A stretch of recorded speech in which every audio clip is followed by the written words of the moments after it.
हरियाणा सचिवालय में 25 नवंबर को होगी कैबिनेट बैठक। सीएम मनोहर लाल करेंगे बैठक की अध्यक्षता। दोपहर 3 बजे आयोजित की जाएगी बैठक।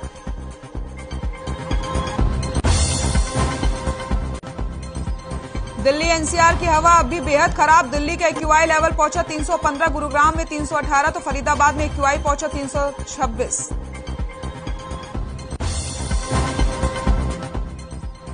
हरियाणा में परिवहन विभाग खरीदेगा 500 नई बस। कर्मचारियों को 3 साल का मिलेगा बोनस। परिवहन मंत्री मूलचंद शर्मा ने दी जानकारी।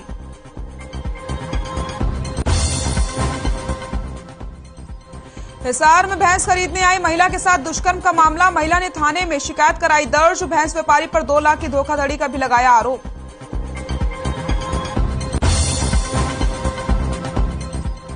हिसार में पंखे से लटका मिला महिला का शव। परिजनों ने जताई हत्या की आशंका। पुलिस जांच में जुटी।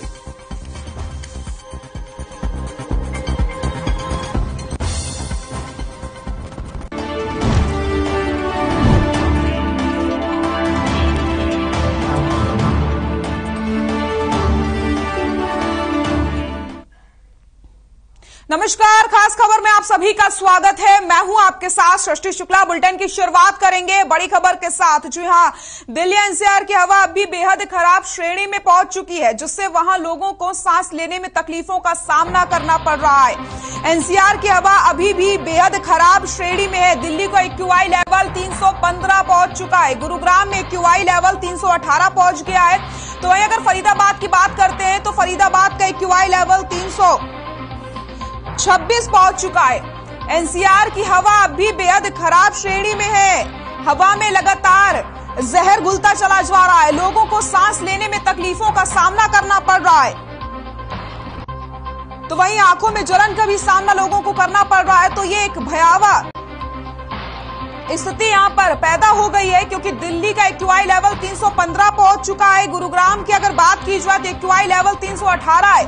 फरीदाबाद का एक्यूआई लेवल 326 पहुंच गया है। तो लगातार प्रदूषण का जो स्तर है वो बढ़ता चला जा रहा है। हवा में लगातार जहर घुलता चला जा रहा है। स्थिति जस की तस बनी हुई है। प्रशासन की तरफ से तमाम इंतजाम किए जा रहे हैं। लगातार पेड़ों में छिड़काव किया जा रहा है, लेकिन प्रदूषण कम होने का नाम नहीं ले रहा है।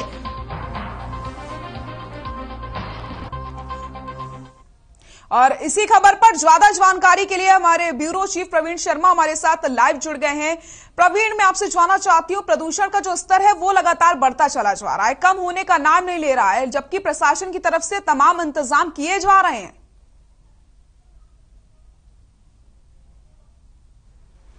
जी सिस्टर, बिल्कुल। देखिए, पूरे अगर एनसीआर की बात करें तो इस समय यहाँ की हवा दमघोटू हो चुकी है और हवा में जहर घुला हुआ है, और जो कि लोगों के स्वास्थ्य पर सीधा असर डाल रहा है। अगर सुबह की बात करें तो आज सुबह 300 से ऊपर एक्यूआई था, लेकिन कुछ धूप निकलने के बाद इसमें थोड़ी सी कमी जरूर महसूस की गई है, लेकिन हालात उतने ठीक नहीं है जितने कि एक स्वस्थ सांस को लेने के लिए चाहिए। तो कहीं ना कहीं एक बड़ा सवाल बना हुआ है कि लाख प्रयास के बावजूद क्यों नहीं एक्यूआई लेवल नीचे आ रहा, क्यों नहीं हवा साफ हो पा रही। लगातार प्रशासन की ओर से सड़कों पर छिड़काव किया जा रहा है, उसके अलावा पेड़ों पर भी छिड़काव किया जा रहा है, और जो ट्रकों की एंट्री है, जो हैवी ट्रक हैं, उनकी एंट्री एनसीआर में बंद कर दी गई है। उनको एनसीआर में नहीं आने दिया जा रहा है। सिर्फ जरूरी जो चीजें हैं उनके वाहन ही एनसीआर में आ सकते हैं। उसके बावजूद भी स्तर का 300 तक बना रहना कहीं ना कहीं चिंता का विषय है। बिल्कुल प्रवीण, बिल्कुल सही कहा आपने, क्योंकि क्यूआई लेवल का इस तरीके से बढ़ना तो लोगों के लिए परेशानियों का सबब है ये, और लगातार हवा में जहर घुलता चला जा रहा है। प्रवीण, बात होती है पराली की। कहा जाता है कि पराली से ज्यादा प्रदूषण बढ़ता है, लेकिन अगर हम बात करते हैं हरियाणा की, तो हरियाणा में पंजाब से 12 गुना कम पराली जलाई गई, लेकिन उसके बाद भी हरियाणा की जो हवा है वो लगातार जहरीली होती चली जा रही। तो यहाँ पर कई तरीके की चीजें हैं जो प्रदूषण को बढ़ा रही है।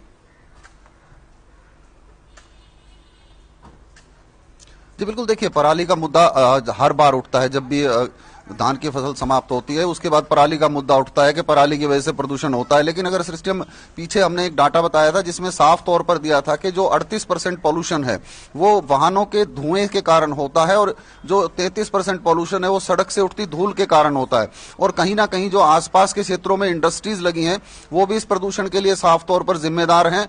हालांकि ट्रैफिक कम करने के लिए स्कूलों की छुट्टियां कर दी गई हैं, वर्क फ्रॉम होम को बढ़ावा दिया जा रहा है, बावजूद उसके पॉल्यूशन कम होता नजर नहीं आ रहा है।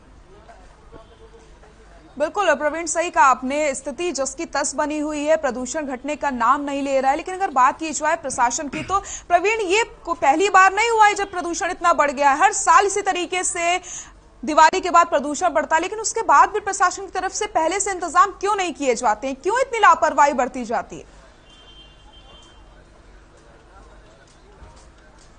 जी बिल्कुल सृष्टि, सही कहा आपने, क्योंकि अगर हम देखें तो ये आज इस साल की बात नहीं है, हर साल ऐसा ही होता है। अगर लॉकडाउन के समय को छोड़ दें तो हर साल प्रदूषण का स्तर बेहद खतरनाक स्तर पर पहुंचता है। और सरकारी दावे की बात करें तो सरकार तब जागती है जब प्रदूषण का स्तर 500 से ऊपर जाता है, लोग बीमार होने लगते हैं, तब प्रशासन अपनी कार्रवाई शुरू करता है। यहाँ यही सवाल उठता है कि क्यों नहीं प्रशासन पहले से सड़कों की मिट्टी को हटाता या उसकी जगह पर पक्के निर्माण करता, और उसके अलावा जो गाड़ियों की आवाजाही है उस पर अंकुश क्यों नहीं लगाया जाता। और इवन जब एक चीज का अच्छे से हमें मालूम है कि इस महीने से प्रदूषण बढ़ना शुरू होगा, जैसे ही सर्दी शुरू होगी प्रदूषण का स्तर बढ़ेगा, क्योंकि हवा ऊपर नहीं उठ पाती है और नीचे ही रह जाती है सर्दी के कारण। तो ये प्रदूषण बढ़ने का एक कारण है और प्रशासन को पहले से तैयारी करनी चाहिए। लेकिन प्रशासन अक्सर देखा जाता है कि तभी जागता है जब प्रदूषण बढ़ने लगता है। बात करें सड़कों की, सड़कों में खराब हालत है, उन पर मट्टी जमी है, गड्ढों में मट्टी डाल दी जाती है और वही इस प्रदूषण में काफी योगदान करती है। तो क्यों नहीं पहले से सड़कें बनाई जाती ताकि सड़कें साफ सुथरी रहें और धूल ना उड़ पाए। इसके साथ ही जब सड़कें अच्छी होंगी तो वाहनों के धुएं में भी कहीं ना कहीं कमी आएगी, क्योंकि वाहन रुकेंगे नहीं और अपनी गति से निकल सकेंगे साथ में। तो ये कहीं ना कहीं सरकारी दावे है और सरकार का एक ऐन मौके पर जागना कहीं ना कहीं लोगों के लिए मुसीबत बनता है। साथ ही जो एक जन भागीदारी है उसको लेकर भी सरकार सुस्त दिखाई देती है, क्योंकि जन भागीदारी से ही इस प्रदूषण को कम किया जा सकता है। लोगों को जागरूक किया जाए कि वो अपने आसपास सफाई रखें, कूड़े को ना जलाएं, इसके अलावा वाहनों का कम से कम प्रयोग करें, तब जाकर ये प्रदूषण कहीं ना कहीं नियंत्रित किया जा सकता है। बिल्कुल प्रवीण, बिल्कुल सही कहा आपने। कहीं ना कहीं अब लोगों को भी जागरूक होना पड़ेगा, क्योंकि प्रशासन तो लगातार इंतजाम करता ही चला जा रहा है, लेकिन अब यहां पर लोगों को भी अपनी जिम्मेदारी समझनी होगी। प्रवीण, बहुत बहुत शुक्रिया आपका तमाम जानकारी के लिए। तो प्रदूषण का स्तर लगातार बढ़ता चला जा रहा है और लोगों को परेशानियों का सामना करना पड़ रहा है। इसी बीच आपको एक बड़ी खबर हम बता देते हैं, चंडीगढ़ से आपको बड़ी खबर बता रहे हैं। 25 नवंबर को होगी कैबिनेट बैठक। सीएम मनोहर लाल की अध्यक्षता में कैबिनेट बैठक होने वाली है। दोपहर 3 बजे हरियाणा सचिवालय में यह बैठक होगी। बड़ी खबर चंडीगढ़ से बता रहे हैं आपको, 25 नवंबर को कैबिनेट बैठक होगी। सीएम मनोहर लाल की अध्यक्षता में यह बैठक होने वाली है। दोपहर 3 बजे हरियाणा सचिवालय में बैठक का आयोजन किया जाएगा। बड़ी खबर चंडीगढ़ से आपको बता रहे हैं, 25 नवंबर को कैबिनेट बैठक होने वाली है। सीएम मनोहर लाल की अध्यक्षता में यह बैठक होने वाली है। दोपहर 3 बजे हरियाणा सचिवालय में बैठक होगी और इस बैठक में कई मुद्दों पर चर्चा की जा सकती है। चंडीगढ़ से बड़ी खबर आपको बता रहे हैं, 25 नवंबर को होगी कैबिनेट की बैठक। सीएम मनोहर लाल की अध्यक्षता में यह बैठक होने वाली है। दोपहर 3 बजे हरियाणा सचिवालय में इस बैठक का आयोजन किया जाएगा। चंडीगढ़ से बड़ी खबर, 25 नवंबर को कैबिनेट की बैठक, सीएम मनोहर लाल की अध्यक्षता में होगी बैठक। दोपहर 3 बजे हरियाणा सचिवालय में बैठक का आयोजन किया जाएगा। इस बैठक में कई मुद्दों पर बातचीत की जा सकती है। चंडीगढ़ से बड़ी खबर बता रहे हैं आपको, 25 नवंबर को होगी कैबिनेट की बैठक, सीएम मनोहर लाल की अध्यक्षता में होगी बैठक। दोपहर 3 बजे हरियाणा सचिवालय में बैठक का आयोजन किया जाएगा। चंडीगढ़ से आपको बड़ी खबर बता रहे हैं, जहां पर 25 नवंबर को कैबिनेट की बैठक होने वाली है। सीएम मनोहर लाल की अध्यक्षता में यह बैठक होने वाली है। दोपहर 3 बजे हरियाणा सचिवालय में होगी बैठक।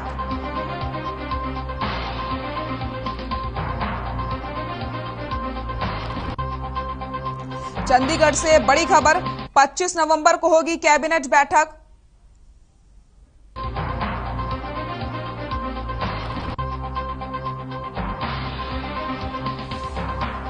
और इसी खबर पर ज्यादा जानकारी के लिए हमारे सहयोगी विकेश हमारे साथ जुड़ गए हैं। विकेश, 25 नवंबर को कैबिनेट की बैठक होने वाली है, इस बैठक में क्या कुछ सामने निकलकर आ सकता है? जी बिल्कुल, मैं आपको बताना चाहूंगा, 25 नवंबर हरियाणा के मुख्यमंत्री मनोहर लाल की अध्यक्षता में बैठक मंत्रिमंडल की बुलाई गई है, जिसमें अहम निर्णय लिए जाएंगे। और साथ में ही आपको मैं बताना चाहूंगा कि हरियाणा विशेष सत्र जो बुलाया गया है उसके बारे में भी उसके ऊपर चर्चा हो सकती है। जी बिल्कुल विकेश, लेकिन अगर बात की जाए इस बैठक की तो किन किन मुद्दों पर चर्चा हो सकती है, किन मुद्दों पर फोकस किया जाएगा? फिलहाल इसके बारे में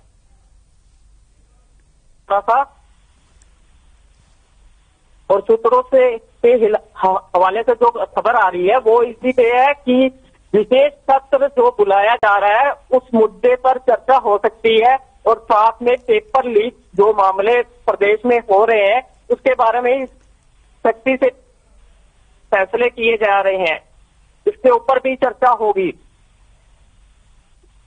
बिल्कुल विकेश, तो अगर बात की जाए कैबिनेट बैठक की तो उसमें कौन कौन शामिल होने वाला है? जी, हरियाणा के गृह मंत्री अनिल विज, खेल मंत्री संदीप सिंह, शिक्षा मंत्री कंवरपाल गुर्जर और अन्य मंत्रीगण इसमें बैठक में हिस्सा लेंगे। बिल्कुल विकेश, 25 नवंबर को जो बैठक होने वाली है, क्या मायने इसके निकाले जा सकते हैं?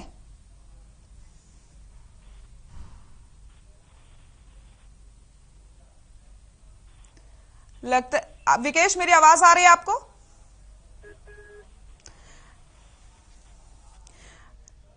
विकेश, बहुत बहुत शुक्रिया तमाम जानकारी के लिए आपका। तो बड़ी खबर आपको हम बता रहे हैं, जहां पर हरियाणा सचिवालय में बैठक का आयोजन किया जाएगा। 25 नवंबर को कैबिनेट की बैठक होगी। चंडीगढ़ से बड़ी खबर बता रहे हैं आपको। इस बैठक में कई अहम मुद्दों पर चर्चा की जा सकती है, साथ ही साथ कई अहम फैसले भी लिए जा सकते हैं। तो 25 नवंबर को कैबिनेट की बैठक होने वाली है। सीएम मनोहर लाल की अध्यक्षता में यह बैठक होगी। दोपहर 3 बजे हरियाणा सचिवालय में बैठक का आयोजन किया जाएगा।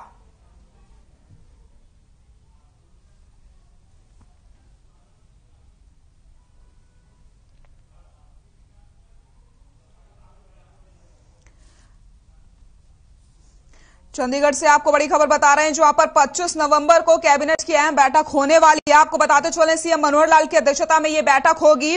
दोपहर 3 बजे हरियाणा सचिवालय में बैठक का आयोजन किया जाएगा और इस बैठक में कई मुद्दों पर चर्चा की जा सकती है। ये आने वाली बैठक काफी अहम मानी जा रही है। चंडीगढ़ से बड़ी खबर बता रहे हैं आपको, जहां पर 25 नवंबर को कैबिनेट की बैठक होने वाली है। सीएम मनोहर लाल की अध्यक्षता में यह बैठक होगी।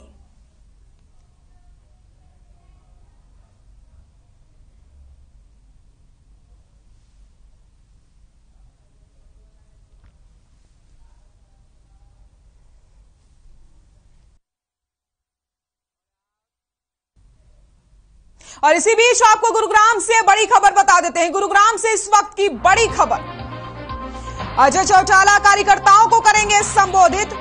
बादशाहपुर पटौदी में करेंगे संबोधित। जेजेपी राष्ट्रीय अध्यक्ष हैं अजय सिंह चौटाला। दिग्विजय चौटाला भी मौके पर मौजूद रहेंगे। बादशाहपुर पटौदी में करेंगे कार्यकर्ताओं को संबोधित। अजय चौटाला कार्यकर्ताओं को संबोधित करने वाले हैं। बादशाहपुर पटौदी में संबोधित करेंगे। जेजेपी राष्ट्रीय अध्यक्ष हैं अजय सिंह चौटाला। दिग्विजय चौटाला भी मौके पर मौजूद रहेंगे। गुरुग्राम से आपको बड़ी खबर बता रहे हैं हम। अजय चौटाला कार्यकर्ताओं को संबोधित करने वाले हैं। बादशाहपुर पटौदी में संबोधित करेंगे। जेजेपी राष्ट्रीय अध्यक्ष हैं अजय चौटाला। दिग्विजय चौटाला भी इस वक्त मौके पर मौजूद रहेंगे। तो बड़ी खबर गुरुग्राम से आपको हम बता रहे हैं, जहां पर आपको बताते चले अजय चौटाला कार्यकर्ताओं को संबोधित करने वाले हैं। बादशाहपुर पटौदी में कार्यकर्ताओं को संबोधित करेंगे। जेजेपी राष्ट्रीय अध्यक्ष हैं अजय चौटाला। दिग्विजय चौटाला भी मौके में मौजूद रहेंगे। गुरुग्राम से बड़ी खबर, अजय चौटाला कार्यकर्ताओं को करेंगे संबोधित। बादशाहपुर पटौदी में कार्यकर्ताओं को संबोधित करने वाले हैं। दिग्विजय चौटाला भी मौके पे मौजूद रहेंगे।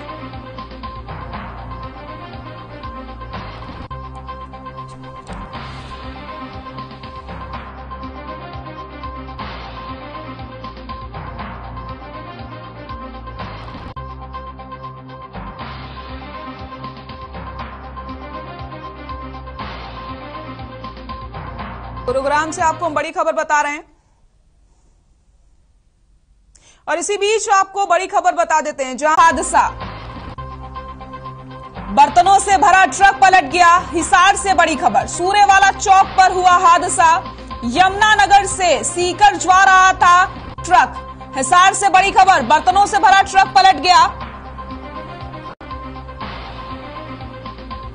बर्तनों से भरा ट्रक पलटा। हिसार से आपको बड़ी खबर बता रहे हैं, जहां पर सूर्यवाला चौक पर यह हादसा हुआ है। यमुनानगर से सीकर जा रहा था ट्रक, बर्तनों से भरा ट्रक पलट गया। सूर्यवाला चौक पर यह हादसा हुआ है। हिसार से इस वक्त की बड़ी खबर, बर्तनों से भरा ट्रक पलट गया।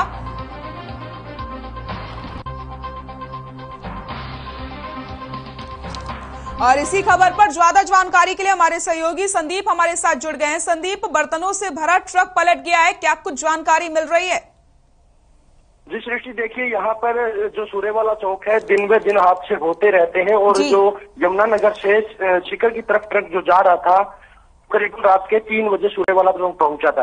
जैसे ही चौक पे पहुंचा तो रॉन्ग साइड से बताया जा रहा है ट्रक आ रहा था। जो वाहन मालिक ने बताया, उसको बचाने के लिए जो गाड़ी को साइड करना पड़ा तो वो डिवाइडर से टकरा गया और डिवाइडर से टकराने के तुरंत बाद वो गाड़ी पलट गई और इसमें काफी नुकसान हुआ है। हालांकि जो चालक है और परिचालक है उनको कोई चोट नहीं आई है, वो बच गए हैं बेचारे।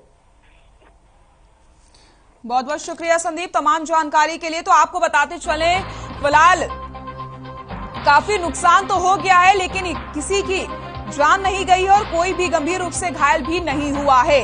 तो बर्तनों से भरा ट्रक पलट गया है। हिसार से आपको बड़ी खबर बता रहे थे, जहां पर सूर्यवाला चौक पर यह हादसा हो गया। और आपको बताते चले, ट्रक पलटने से नुकसान काफी ज्यादा सामान का हो गया है, लेकिन ट्रक चालक और ड्राइवर पूरी तरीके से सुरक्षित बताए जा रहे हैं। हिसार से बड़ी खबर आपको बता रहे हैं, जहां पर बर्तनों से भरा ट्रक पलट जाता है, जिससे काफी ज्यादा नुकसान हो गया है सामान का। लेकिन फिलहाल आपको बताते चले, जो ट्रक चालक है और परिचालक है वो पूरी तरीके से सुरक्षित बताए जा रहे हैं। हिसार से बड़ी खबर बता रहे हैं, बर्तनों से भरा ट्रक पलट गया। सूर्यवाला चौक पर यह हादसा हुआ है। यमुनानगर से सीकर जा रहा था ट्रक,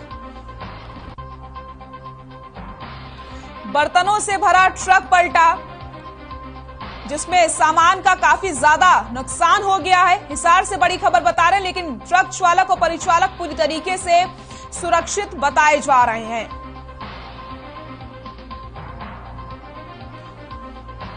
हिसार से बड़ी खबर, बर्तनों से भरा ट्रक पलटा।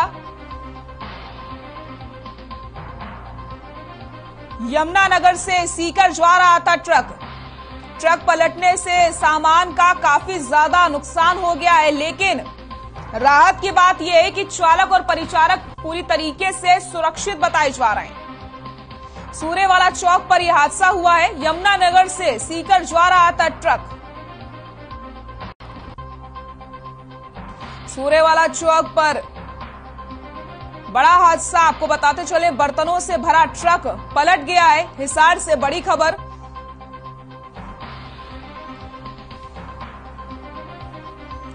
बर्तनों से भरा ट्रक पलटा, सूर्यवाला चौक पर हादसा हो गया। हिसार से बड़ी खबर बता रहे हैं, जहां पर ट्रक पलटने से सामान का काफी ज्यादा नुकसान हुआ है, लेकिन ट्रक चालक और परिचालक पूरी तरीके से सुरक्षित बताए जा रहे हैं।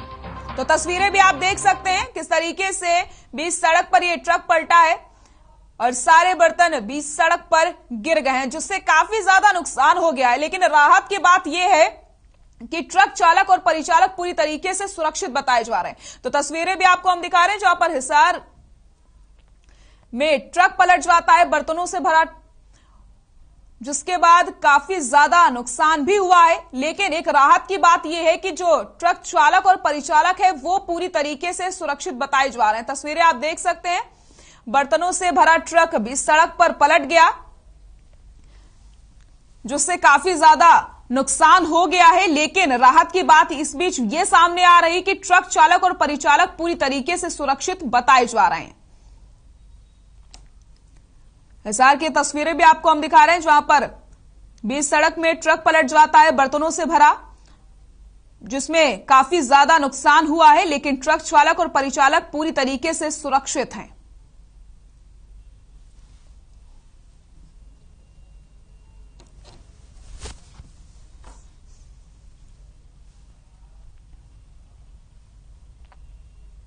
रुक करते हैं खबरों का। इन दिनों सोनीपत जिले के विभिन्न क्षेत्रों की सब्जी मंडियों में टमाटर के भाव आसमान छू रहे हैं।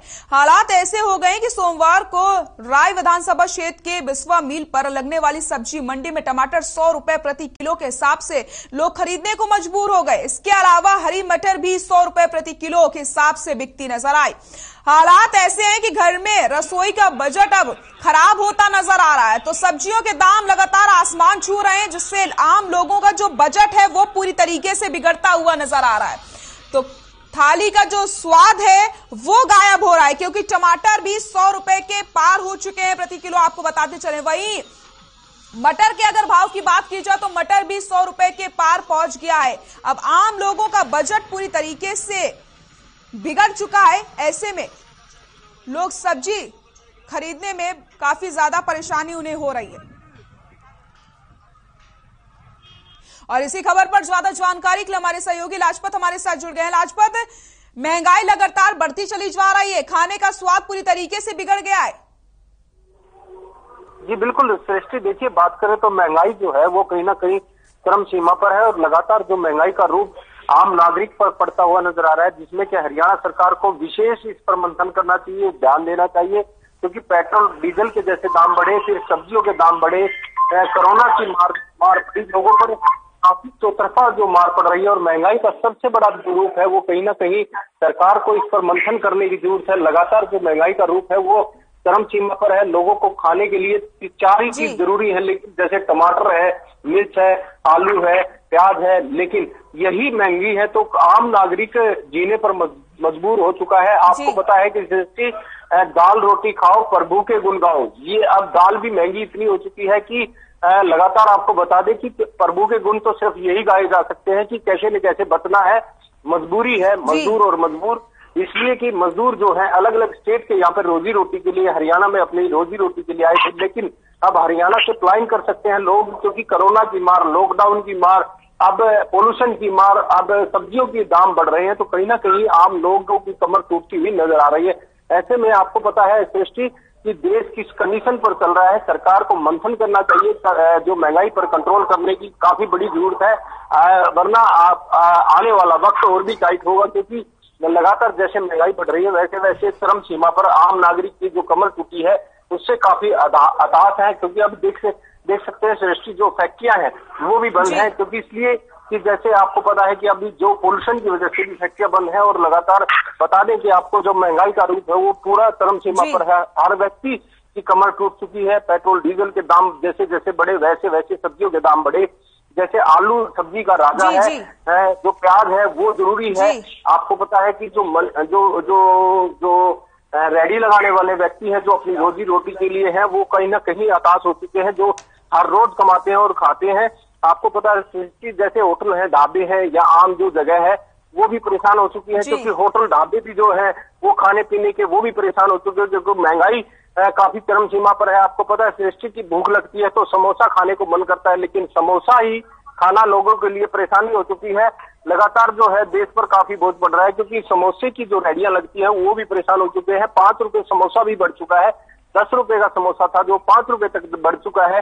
तो ऐसे में सृष्टि आपको पता है कि जो आज देश पर महंगाई का जो बोझ है वो काफी बड़ा है। जी बिल्कुल लाजपत, बिल्कुल सही कहा आपने, बहुत बहुत शुक्रिया आपका तमाम जानकारी के लिए। तो सब्जियों के दाम आसमान छू रहे हैं, थाली का जो स्वाद है वो पूरी तरीके से बिगड़ चुका है। आम जनता को राहत की उम्मीद है, लेकिन आने वाला समय ही बताएगा कि आखिरकार आम जनता को इस महंगाई से राहत कब मिलेगी, क्योंकि टमाटर के दाम 100 रुपए के पार पहुंच गए। वहीं अगर बात की जाए हरी मटर की तो हरी मटर भी 1 किलो अगर बात की जाए तो 100 रुपए की पहुंच गई है। तो लगातार सब्जियों के दाम में बढ़ोतरी होती चली जा रही है। आम जनता को राहत कब मिलेगी ये तो आने वाला समय ही बताएगा, और कब आखिरकार इस बढ़ती हुई महंगाई से राहत मिलेगी। तो सब्जियों के दाम आसमान छू रहे हैं। और बात की जाए अगर सोनीपत की मंडियों की तो लगातार सब्जियों के दामों में बढ़ोतरी होती चली जा रही है। टमाटर की बात की जाए तो 100 रुपए प्रति किलो टमाटर पहुंच गया है। वहीं हरी मटर की अगर बात करते हैं तो 100 रुपए प्रति किलो हरी मटर भी बिक रही है। तो महंगाई बढ़ रही है, लोगों को परेशानियों का सामना करना पड़ रहा है। फिलहाल खास खबर में बस इतना ही। नमस्कार।